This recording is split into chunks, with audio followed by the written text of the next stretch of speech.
Hi there, I'm Deep Dillon. Welcome to your AI Injection, the podcast where we discuss state-of-the-art techniques in artificial intelligence with a focus on how these capabilities are used to transform organizations, making them more efficient, impactful, and successful.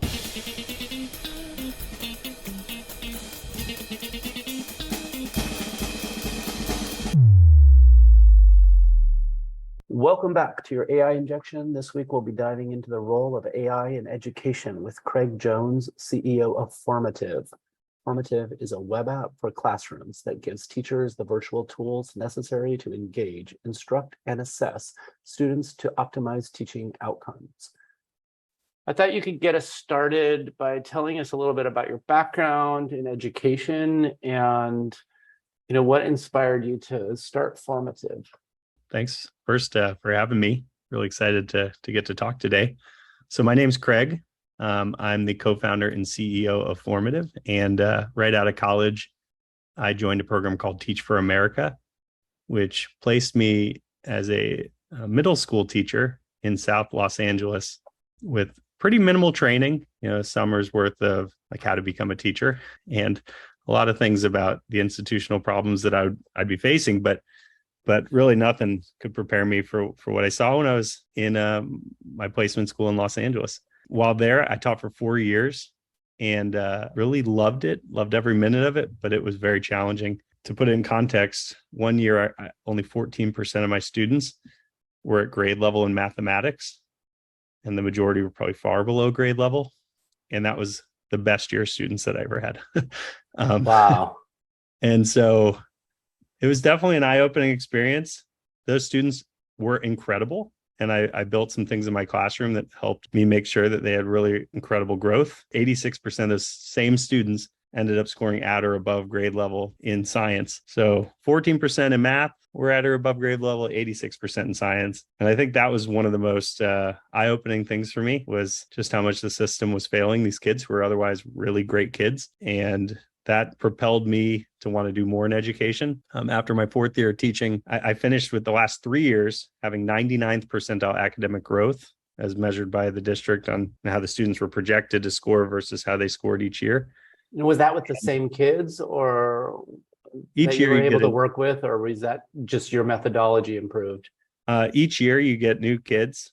My first year wasn't super good, but it still was above average. But year 2, 3, and 4 were special. And I probably would have kept teaching, to be honest, but I was pink slipped, ironically, which is district's way of saying you've been let go just because of budget cuts. And I was the youngest teacher, and that was the whole equation. It was just seniority based. And so I ended up being very fortunate that I had some connections at the district, and I became a fellow for the superintendent in Los Angeles Unified, and also ended up, because of that opportunity, getting to help launch some products at my first ever real private sector job, which was at Belkin. And they just brought me in kind of be the voice of the teacher. I was only showing up every Friday, but giving a lot of feedback on each of their products and software and hardware that they were building in the education space. And that was just so amazing. They had such a wonderful setup. They're so affiliated with Apple that everything they do has incredible design, and they just know how to do things really professionally. And doing that for a year really gave me the confidence that I could start my own company, and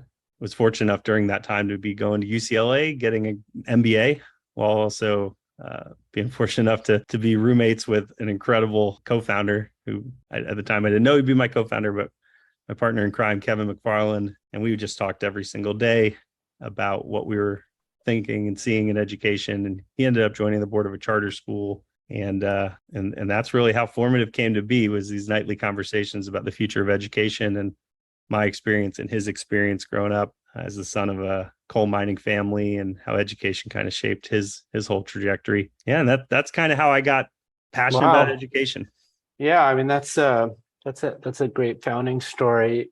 So maybe it would help if you walk us through your product experience, maybe from a student's vantage, and then from a teacher's vantage, and then we can start to talk a little bit about how AI might help things. But I think if we first understand, like, what does a student see, maybe without your product and then with it, pre-formative and post-formative, that might help us get anchored in the conversation.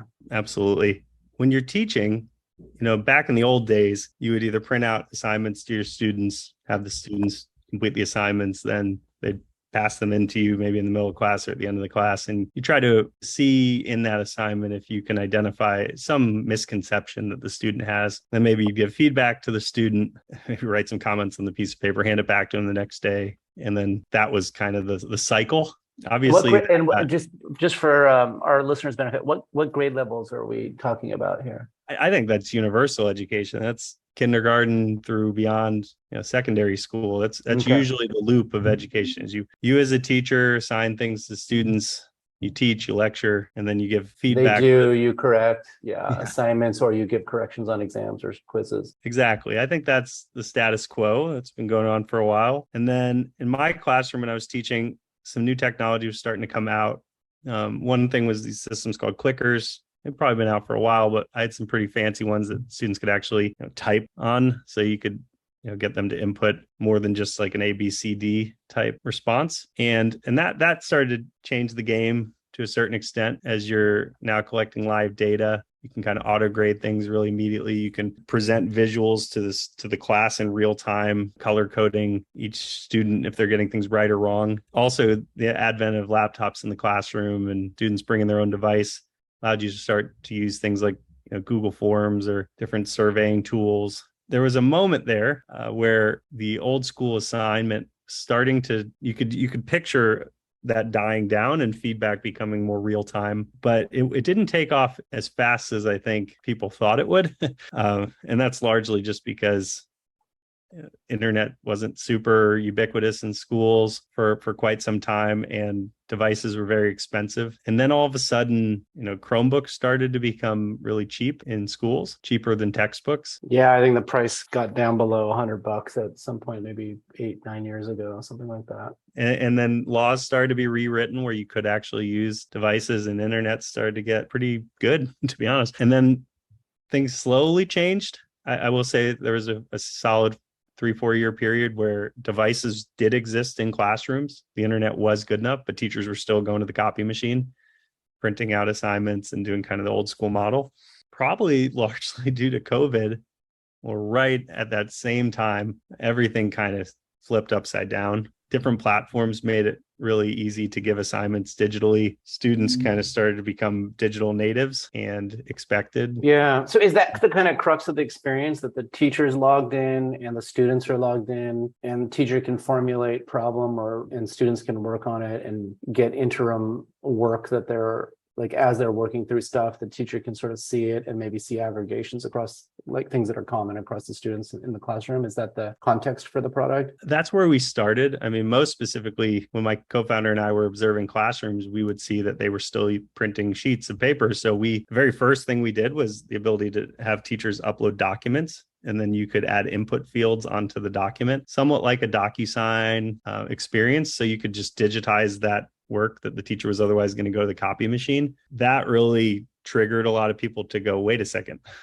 Okay, I can use the devices that were in the back of my classroom now. I don't have to start from scratch. So that was the first thing we did, was helping people digitize these assignments. And the real innovation we would have there is when they would send a link out to their students and the students would fill out those documents, the teacher would see in real time each student response broken down by question number. Yeah. I mean, so one of the things that we read about and hear about are all these studies that say just the mere presence of a smartphone on a desk, let alone an open laptop, takes away our ability to focus and direct our attention to where it needs to be directed. Did you see that in the classroom? And what did you do to mitigate some of those effects that are pretty widely published now? Yeah, that's a good point. I think there's certain grade levels where it's still a little questionable whether or not you need the devices as frequently, but definitely for the middle and high school students and even upper elementary, I think they're quite capable of balancing it. There was a couple years there where I felt like if you were to tell a student to shut down the device, they would look at you secretly wanting to open it up. But I think kids have become pretty mature over the years. They're so used to having devices at home that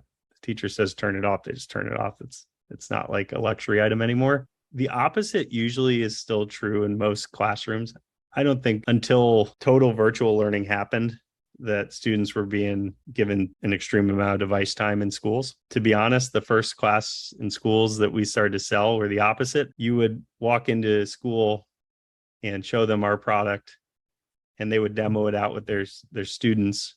And I remember walking around the room and making sure things were working correctly. And a teacher would come up to me because they're looking at the live sheet of results, like the live view that they can project to all the students to show how all the students are doing. And this one teacher looked at me and said, "Your site's broken." And I remember just feeling kind of really embarrassed for a moment and then saying, "Okay, well, what's broken? Let me go check it out." She's like, "These two students, see them? They're like my best two students, and there's no data for them." And I remember feeling just like, okay, well, let's go to those students and find out what's going on. And you walk up to the students and they look at you like they just saw a ghost, because it's the first time that the teacher had ever really checked on those two students. They probably came in with very high test scores, really top tier students, got their work done, but they weren't used to being accountable in class. And so when the assignment was sent via Formative and they weren't working at the start of the class when everybody else was, the students were shocked when they realized that the teacher could tell on our site that they hadn't even started yet. The teacher didn't realize that at the moment. They thought the site was just broken. But because everything is real time on our website, it was a wake up call for the students. So I don't think that those students were screwing around because they use computers every day and they're just used to it. I don't think the computers were the problem in the education. I think that the lack of transparency in terms of learning, and the fact that when you're teaching, you're usually only able to focus on a few students at a time, means that a lot of students slip through the cracks. Usually the middle performing students, the top performing students don't get as much attention as maybe the students who need the most attention. It's kind of like that 80-20 rule. Spend 80% of your time on the 20% of students that maybe need it the most.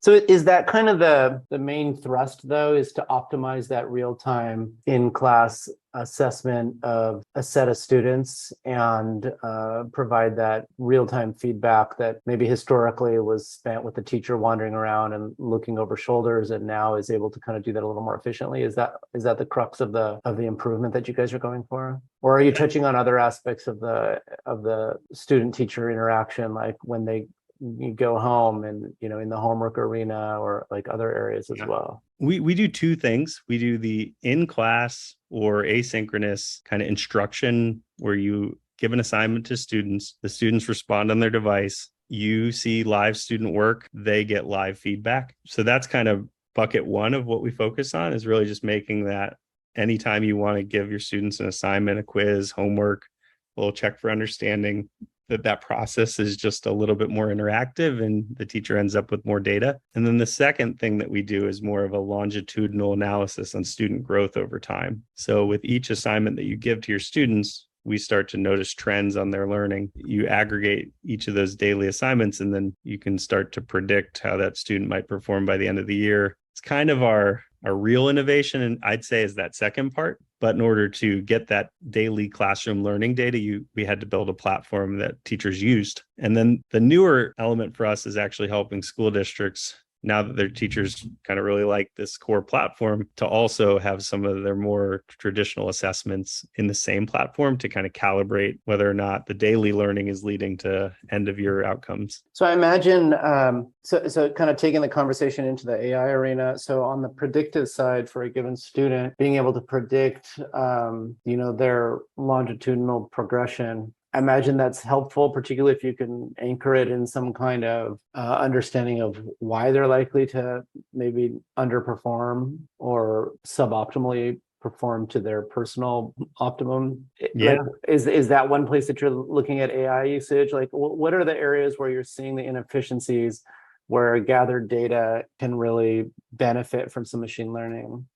Well, I think what you just described is the holy grail, to collect data every single day and use that data to really give feedback to all the key stakeholders in a child, whether it be the student themselves, parents, educators, school leaders, even potentially content publishers or other players in the space, to, what's working and what's not working, and then be able to showcase or recommend things that lead to accelerated learning. I don't think we're at the stage yet where that's how we're using AI specifically, but that is the holy grail. I think there's a lot that goes into that, and we hope to be the player that comes out on top of that in the long run. But we're still at the data aggregation stage. We're trying to collect billions of student data points per year on learning, that only some of that is probably going to be labeled in a way that will be useful. I think that's the next frontier. I think the first place that we were looking at using AI was more on helping teachers give faster feedback to students, more the instructional piece, more the real time, more the things they do every day, as opposed to forecasting, providing long-term recommendations on student learning. Need help with computer vision, natural language processing, automated content creation, conversational understanding, time series forecasting, customer behavior analytics? Reach out to us at xionyx.com. That's XYONIX.com. Maybe we can help. Yeah, let's dig in there. I mean, that sounds good. I mean, so thinking off the top of my head, you've got a teacher, you've got 20, 30, however many students in the room. It's still a challenge to get them to efficiently give feedback to, all 30 students. I mean, maybe the mistakes they make cluster and there are certain common mistakes and you can sort of jump in with an example to the class. So that would be kind of maybe a scenario where you could sort of learn from the students all at once and intercede in the moment. I mean, is that a legit scenario? Are there others that kind of come to mind? I think that's probably the most straightforward use case that we have for AI. I mean, we recently participated in a competition where we presented a proposal that would have looked at students solving mathematical drawing problems. Mm-hmm. So we were just going to do something very simple, like a solve for X type mathematical problem. And the students basically have a canvas, like a whiteboard, where they can sketch out how they would solve for X. There's really never been to date any way to take student drawings or student work, actually, not just final answer, but the actual scratch that got them to the final answer, and give them live feedback while they're working on that. We've calculated that that's the majority of what students do in math anyway. Yet all that input is usually thrown away. And the only thing that most traditional models look at is if they got the right answer at the end. We think there's a lot of opportunity on that front. And there's a lot of really smart people who've done pretty amazing things, paving the way for some great innovation to take place there. And we think we're in a pretty good spot that we could be the best platform to advance that, because already we have millions of student drawing responses. The largest group of our users are mathematics students. We just have a lot of this already happening in our platform. We think it'd just be great that on something like a drawing where you never can give feedback, or the teacher has to look at every single response to be able to coach the student up, I think it's perfect for a learning model. Yeah, I mean, that's almost like been a problem for a while. I mean, you have a multi-step math problem, just to kind of dig in a little bit. A lot of the feedback you get is just right or wrong. Like, the final step is right or wrong. And there's sort of a need for granular feedback from step to step. I mean, I remember, I'm just thinking back to elementary school or middle school. I remember getting dinged constantly for just skipping all the steps and just putting, or skipping a good chunk of steps, or not following whatever methodology somebody was teaching you how to, I don't know, do long division or some algebraic sequence of steps. I mean, I remember being really frustrated with the need to show work at a level and in a way that was sort of prescribed when there were alternates, where you can just sort of jump ahead or whatever. And I remember being really frustrated with that as a kid. Like, I don't know what you want, but here's how I get to an answer. It feels almost like, in order to assess students, we force them into a methodology for solving basic math, and maybe not even so basic math, but we force them into a methodology just so we can get a glimpse into their mind. And I'm wondering how you think about that. Well, I mean, first, your example is a really interesting one, because I think both of us were probably pretty good at math growing up, and hopefully you were just being slowed down by the problems that you were being given, and maybe a sophisticated system would already be advancing you to questions where you're not just able to say the answer in your mind. You'd actually have to go through some steps, and then it might be able to help figure out that learning gap. But definitely that's not the case for most people in the US. I mean, to put it bluntly, scores in the United States for mathematics are absolutely abysmal. And so any system that can help lead to better outcomes is a worthwhile endeavor. There's a lot of research that shows that the two most effective ways to improve learning are giving feedback and tutoring. Tutoring is very difficult to scale. So that's where kind of an auto coach could come in play. Giving feedback, you would think would be easy, but if you can't give feedback on student drawings or just mathematical work, which is again where a huge chunk of their responses lie, then basically if you can't give feedback and you can't tutor, you're not doing the two most things that research proves are effective. Yes, I think that in general, there are just such abysmal results right now in the United States and honestly around the world. Any system that could provide better feedback and better coaching or tutoring would probably lead to monumental outcomes. Digging in a little bit on the tutoring front, because I think a lot of folks just jump right to machine learning or automated solutions. But, if just kind of going back to your scenario, teachers, looking at a real-time view of students have are inputting and getting feedback. It seems like there's an opportunity there to augment the teacher with maybe a population of tutors, for example, or that aren't in the classroom. It also seems like you might augment the teacher with a priori known lessons and aggregations from this particular exercise that's being done. So in other words, on the one hand, if you can get efficiencies from humans that aren't sitting there necessarily, and maybe asynchronously they're providing some assessment, and if you can maybe combine that with the fact that most, sets of 30 students learning a particular lesson in a particular demographic are going to generally make the same kind of mistakes and get stuck at the same kinds of places, that you can sort of bootstrap that. And it does feel like you could offer a lot of functionality to sort of augment the teacher, so they're not literally staring at the output of every student and having to think it all through from scratch, but they're maybe being flagged in near real time. I hope that's what our platform already does really well. And that's why our platform is really popular with teachers. We have hundreds of thousands of teachers who use Formative for that very purpose. But I do think we're at the stage where they get, you got 30 students plus in your classroom. You kind of have a flag happening that these students are the ones you need to focus on. But even then you're already overwhelmed in terms of, okay, I know I have a lot of students that need my help. I could use some help giving them extra coaching or feedback or more timely interventions. To your point about tutoring, there's some really great companies on the tutoring front. It's just very expensive and hasn't proven to be super scalable. But like Khan Academy spun off their Khan made another company called Schoolhouse.world that's doing some really exciting stuff in the tutoring front, free tutoring basically for anyone. And honestly, their biggest innovation is probably being able to vet tutors in a scalable manner, because if you're going to provide tutors, real human beings for anyone who wants to come in anytime, there's a lot of liability in just making sure that you're presenting people that are appropriate, also capable of being a tutor on the subject to the students. And they've done some world-class stuff on that front. But in general, yeah, I think these are top tier places of focus, and you don't necessarily need to use AI yet for everything here, but we're in a pretty sweet spot now with AI. And I do think very little of that has trickled into the classroom, and it's time that it does. Yeah, it seems like if you think about the types of things that you can sort of in an automated fashion help correct and maybe classify and give feedback on, there's math, there's also and things that maybe in addition take a lot of time of teachers. So there's like long form content, like reading essays, for example, or even like short paragraph style answers. Those are things that are time consuming for a teacher to go through that process of reading. There are also examples where, we tend to excel on the natural language processing front to be able to, automatically maybe not think at such a high level with respect to, what exactly, like, arguments that are maybe not well formed, but there's a lot of correlated variables that have predictive value.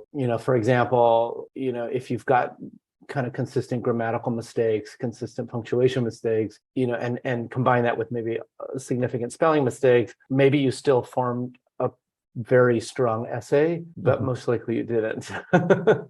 And so there's a risk of these algorithms, grading accurately, let's say, but not really providing much value other than honing in and saying you spelled things incorrectly, your grammar is incorrect. All of those are important things to get right, but that's not necessarily the same thing as somebody like really having an in-depth read of an essay and having substantive things to say, as opposed to just detail-oriented things, or not to diminish the need for proper grammar or spelling and punctuation, but those are things that as computer scientists we handle because we can. I find that in the long form writing, there's kind of the two different things that are currently happening. There's your Grammarly type, give me the red squiggle or the green squiggle Mhm. That's like typing something, real-time feedback, really designed for the student. And then you've got your more on the ACT, and I need to grade a couple million or writing passages. And so I need a model that can give me a 99% accuracy of scoring the next writing passage to this prompt. Those are probably the two main things that I see. There's maybe a little bit we can go into, but there really isn't much in the of correlative effect in the math world that I've seen yet. Math is still just, did you get it right or wrong? There isn't a red squiggly system when a student's solving a math problem. That's the part that we were trying to innovate on, Yeah. which is a challenging thing, but definitely can be done on like a solve for X problem, something where you kind of know where the student's supposed to be getting to. In terms of, I don't know what the mathematical equivalent of writing essays is, but Proofs, I don't but think that, that doesn't usually happen in the younger years, though. yeah, we're not super knowledgeable on that front, but the neat part with math is all those little inputs really do tell a pretty clear story, and also in education, Yeah, that's a most of good the items point. most Yeah. of the items are tagged to learning standards. So there have been some very big winners in terms of platforms that, if a student uses it enough, will probably lead to really good outcomes in learning. But then the teacher is so essential in US K-12 education, especially, that you don't really, basically there's companies like Rocket Ship Learning. I don't know if you've heard of them, but they basically, their model is to put a kid in front of a testing booth, put blinders on both sides of their, like almost a cubicle where they could only focus on the computer, give them a headphone set and have them stare at the computer and work all day. And you'd get good math outcomes at the end of the year. But man, you were basically turning a kid into a robot. There's a strange balance in education where you have to really involve the teacher, not just for the simple psychological value of a teacher, but also for the motivation for the student, for the long-term love of learning.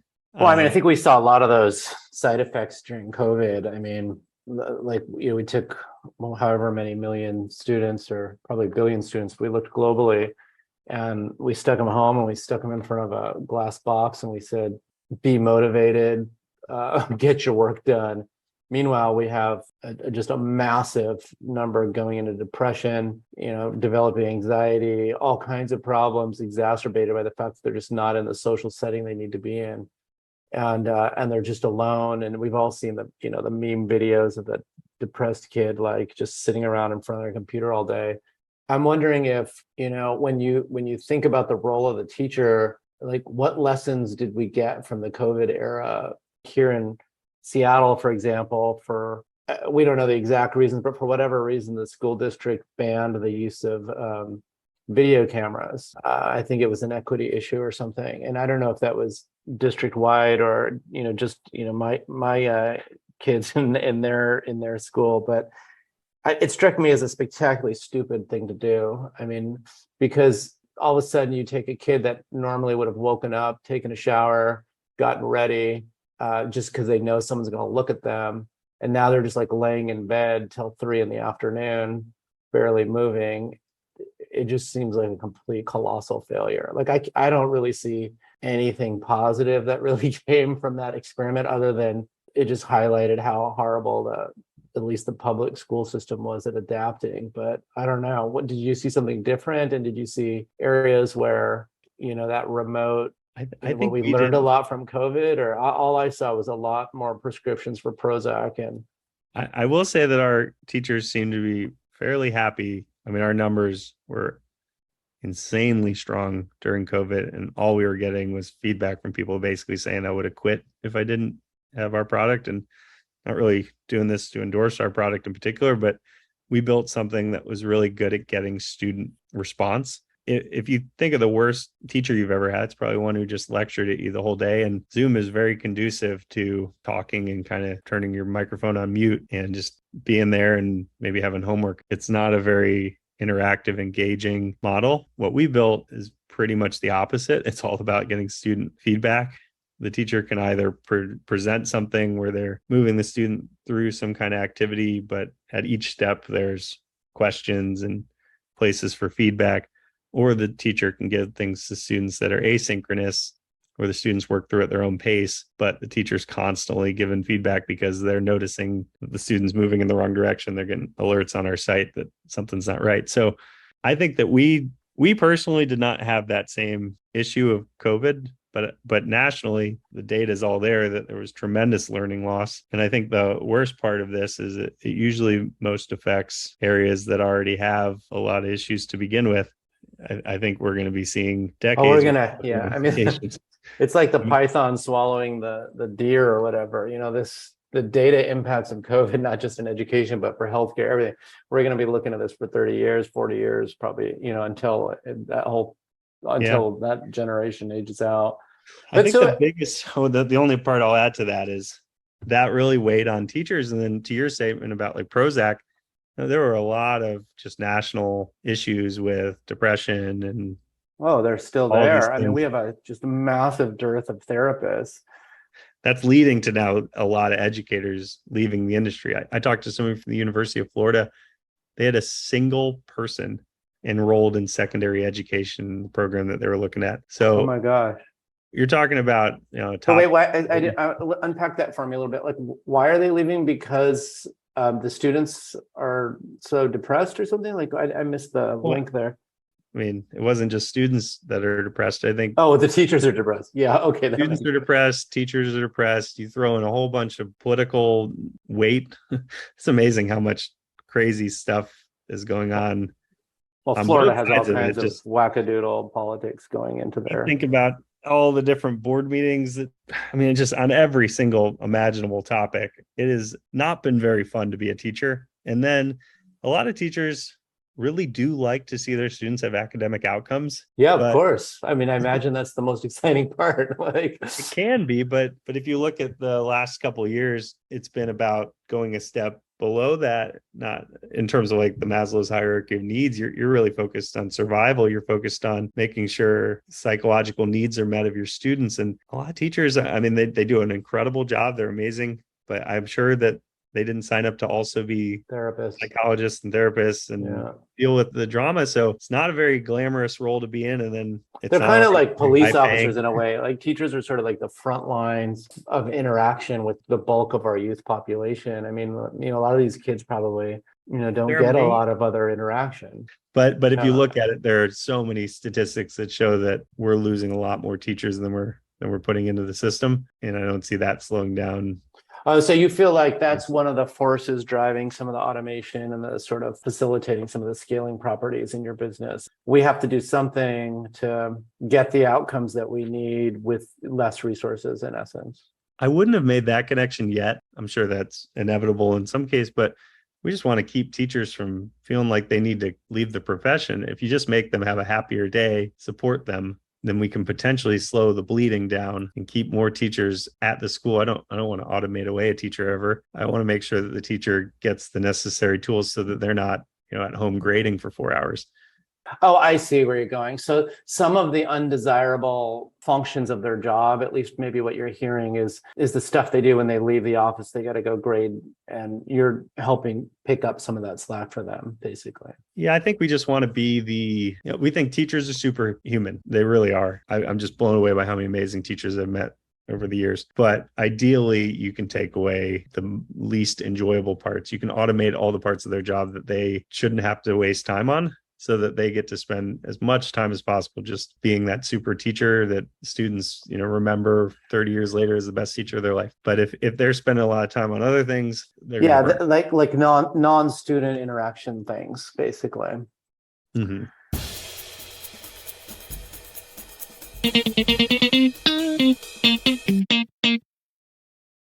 I'm going to kind of like switch gears slightly. One of the criticisms of the modern education system is that it's not modern at all. It's a model that came about in the 1800s, and a time when we didn't have the ability to optimize learning for individuals, as opposed to trying to move a chunk of students, like 30, let's say, or 50 or whatever, through a system where there's levels set, and you're trying to move all 30 through a set of levels at once. And so one of the critiques that you read a lot, and I think one of the visions that maybe Sal Khan puts together, which if you've got a student that's really advanced, then they shouldn't be stuck sitting there learning things that are very straightforward for them. And if you have a student who's on the other end of the spectrum, who's really struggling with basic concepts, you shouldn't keep shoving them through so that they just continue to be bewildered because they haven't gotten to the thing they are. Meanwhile, you have a teacher who's having to teach to, this everything in between these two extremes. And maybe they cluster to some extent, like you got a bunch at the low end and a bunch and a few at the high end and a bunch in the middle. But the general argument is like, if we fast forward, like, let's say 10 or 20 years, and we want this like optimal view of learning, students should be able to move at their own pace in this worldview. They should be able to not be alone when they do it. They should have coaching and guidance that feels very meaningful to them, where they're motivated. But ultimately, we're not trying to like see how do they perform relative to the, to some standard body population, but we're trying to see how well we can get them to perform relative to their potential. Do you agree with that parsing of the space? And like, if not, why not? And if so, why? And what does that world look like, if we fast forward? Yeah, it's such a great question and deep question. I mean, to be honest, I can foresee a future where you literally can just download stuff to your brain and all of a sudden you walk out and you know Spanish. Like I do think that could be a reality in our world with how much technology will advance. But that is not when I think like long-term vision, maybe that is a world we live in. But realistically, in the next 10, 15, 20 years, you're looking at a lot more systemic problems than I think where your question immediately was posed. First of all, like Sal Khan, I think he's an incredible visionary in our space and met people where they needed to be met. Like think about all the people in the world who skipped the textbook era, immediately had their first cell phone or a laptop, were able to find basic high quality algebra instruction, and they maybe couldn't even afford a teacher, couldn't afford to go to school, or live too far away from a school, or were from a country that didn't or even just have a bad teacher. I mean, like with my kids, this is like a recurring theme, is like they'll have a bad teacher who can't explain something, and they spend their energy trying to figure out the appropriate lesson in Khan Academies that Yes. That will match it. Like that seems like a really basic tool that should be there, where you can just take whatever your teacher's trying to teach and map it to Khan Academies. Because Sal Khan's, the guy's impressive, like but his ability to communicate like very simple and very complicated topics with an incredible amount of breadth is really mind-boggling. And like suffice it to say, whoever your kid's sitting in front of, he's better than them at explaining that whatever that topic is. I almost just feel like they need to be routed to him in an appropriate context. The teacher they're sitting in front of should be the one who's like guiding their education, establishing, like helping them with motivation and like, why do they even care? So when I was teaching, I told you how bad the math student scores were, which made me feel like even though my students were doing great in science, not really very proud, because the students are going into high school at an extraordinarily low math score, which is probably more important in terms of their ability to get into college or whatever next direction they're trying to go. So I tried to augment some of their math instruction because it wasn't happening at the school. And so I would subscribe Khan Academy videos, even though I wasn't the math teacher, and give them homework for math because it felt like it was progressing.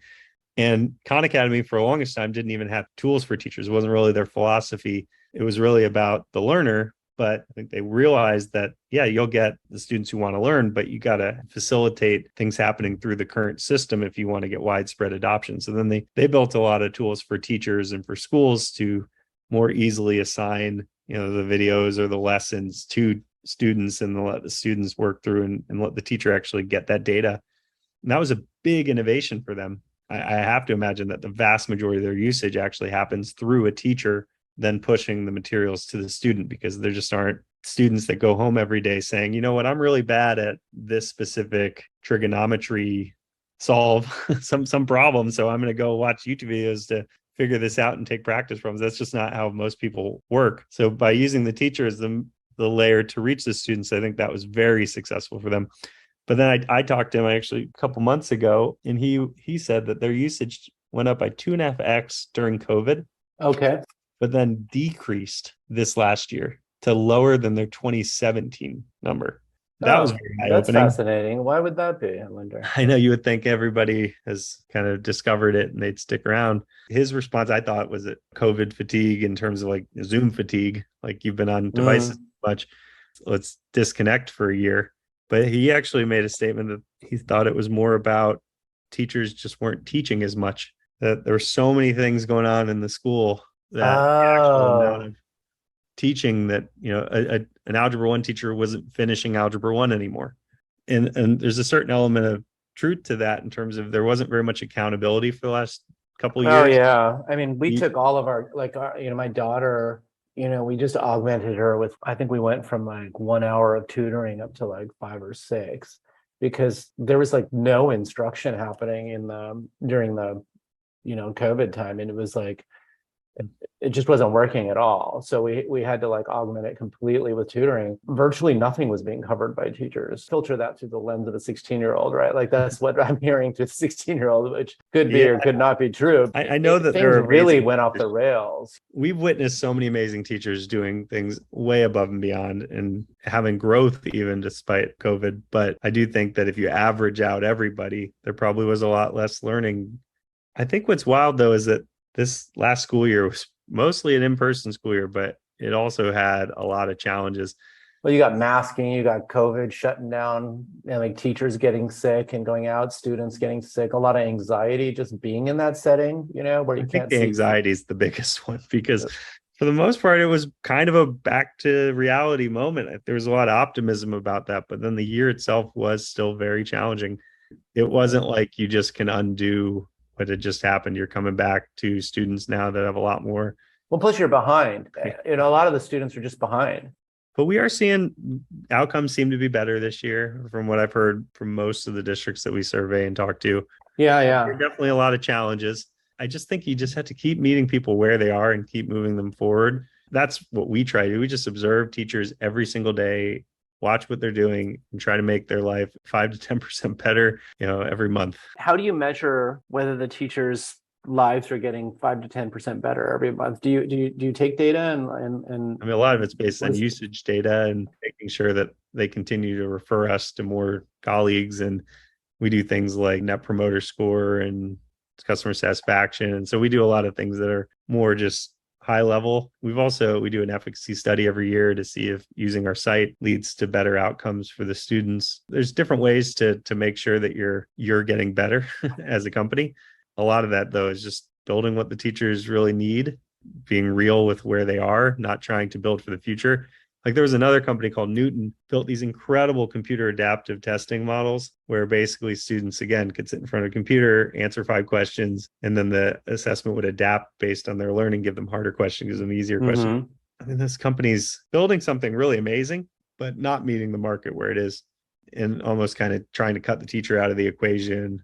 But along the way, while we're meeting teachers where they are, our goal is to continue to collect learning data, to continue to be able to provide information to the key stakeholders with the learning data. We really have to just do 2 things: be able to measure where the student is each day, and then be able to show some kind of acceleration of learning, forecast where they would have been without us or just based on prior test scores of based on prior outcomes, and then show where they actually are trending based on using our platform more and more. And so if you can accelerate learning, that would be the real way to prove that you're leading to 5 to 10% better outcomes every single month. Have data, have a hypothesis on some high-value insights that, if extracted automatically, could transform your business? Not sure how to proceed? Bounce your ideas off one of our data scientists with a free consult. Reach out at zionics.com. You'll talk to an expert, not a salesperson.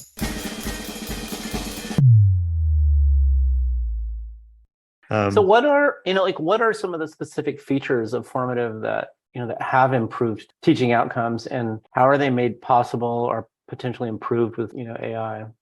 Anytime you've got so many variables in an equation, I don't know if we'd say a specific feature is what led to more. Yeah. Normally what we do is we just look at some pre and post assessment and then see if using Formative more led to better outcomes, or using certain aspects of Formative more led to better outcomes. Right now, we're about to do an efficacy study on the types of feedback that teachers give to students. Students do a pre-assessment, maybe on a certain number of questions on a standard, then give feedback in various different ways. Do you give audio feedback, give written feedback, give feedback within 5 minutes of the student work, give feedback within 1 hour of the student work, different ways of measuring that feedback as the kind of catalyst to then see if students who were given feedback faster ended up having 10% better outcomes on the post assessment. We're trying to figure out stuff like that, but it's tricky. I mean, every one of these efficacy studies in education is inevitably just really, really difficult. each setting that you place the students in, you have to expect you'd have different outcomes. It feels almost like you got to do double blind studies like we do in healthcare. And then the downside there is your product. I mean, we release updates every single day to the product, which is good, because then you got a nice rate of evolution, but then that efficacy study is instantly invalid the next day. So I think it's difficult to do efficacy studies, but you got to keep trying and you got to keep getting smarter about that. So far, we've had good outcomes there, which has been really nice to see statistically significant correlations between our product usage and student results. But realistically, I mean, there's a lot going on in this. We're kind of a Swiss Army knife for teachers. They can use us for the really informal, very fun live checks for understanding, almost use our site in like a more interactive, engaging presentation or almost like a game. And then you can also use it for the more rigorous common assessments, things that are standards aligned, the things where, large bodies of the student population in a school district are taking the same thing. So you can actually look at that data. But the fact that all that's happening on our own platform is really what we think is the most exciting. If you collect all this data and then run it through some pretty sophisticated modeling, you might notice things that have never been discovered before, that actually, doing X is more important than you thought it was.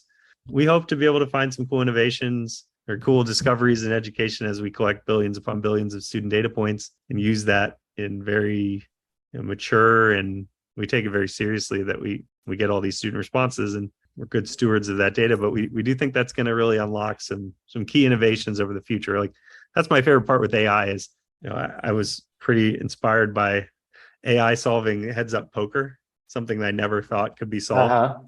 And just watching how it actually plays the hand versus what you thought was the best way to play. And I hope some more things will be discovered in education. Thanks so much for coming on the show, Greg. It's been a great conversation. I'm just going to ask one final question. Like, let's fast forward 10 years out. Paint for us a vision of the best possible, AI in the educational arena from maybe a student's vantage, and tell us, like, what does it look like, and like, what are they learning about? How is it, and how does it maybe differ from our current sort of standards only based approach? Well, I would hope that your children, when they come home, will know exactly every day which concepts, which learning standards they 100% know, that they know with 80% confidence, with 65% confidence, and see that every day. Like, okay, I definitely know this. I do not know this. Or I knew this, but it's degrading the confidence that we have that you know this concept. And so they can kind of see the entire breadth of what they're supposed to know and a good visualization on, where there's a potential misconception. Currently, the best that we have for that is at the end of every summer, you as a parent probably get a report that was last year's test scores, and you probably don't even get it broken down by each of the learning standards, but you might get the big concepts. And that's your barometer on student understanding. Yeah. You need to be getting that in real time every day. And then as a parent, you should probably be able to get some access to that pretty frequently, hopefully ultimately in a similar timeline. But obviously we don't want parents to be helicopter parenting on every detail of this. But I think each of the stakeholders should have some visibility into this learning data that allows them to be more targeted. So you should be able to come home and say, I need a private tutor on this specific thing, because this is the thing we have the least confidence that my student knows. And then if they're doing really well, they should be moving way beyond whatever is currently being taught in that grade and subject. Like, if they've proven competence on all of that, they should be moving forward. So I think that that's definitely in the foreseeable future. I think AI can help with that. But one of the biggest challenges right now is a lot of different data sets are floating out there. Teachers may be using Formative to do some of their assignments with their students. They may be using 15 other platforms in their classroom. We need to start to aggregate all that data together, really start to, even first know what you're learning every day as a concept. Like, what were you supposed to learn today? What standards were you supposed to be taught? Communicate that as a baseline, and then start to build up the case of what percent mastery do you have for each of these different standards. I think that that's what we hope to do. We think that with billions upon billions of student data, and as it starts to become more and more tagged to these standards, you'll have so much knowledge on each student's learning every day that you won't even need to take the test at the end of the year. It would be purely redundant and a waste of everyone's time. Or you'll be able to forecast the scores quite accurately. Yeah, and then maybe for a few years you'll be using the tests just to calibrate whether or not Mhm. the forecasts were true. But we think 10 years from now, the tests should be just purely redundant and hopefully obfuscated. That's all for this episode. I'm Deep Dillon, your host, saying check back soon for your next AI injection. In the meantime, if you need help injecting AI into your business, reach out to us at xionyx.com. That's XYONIX.com. Whether it's text, audio, video, or other business data, we help all kinds of organizations like yours automatically find and operationalize transformative insights.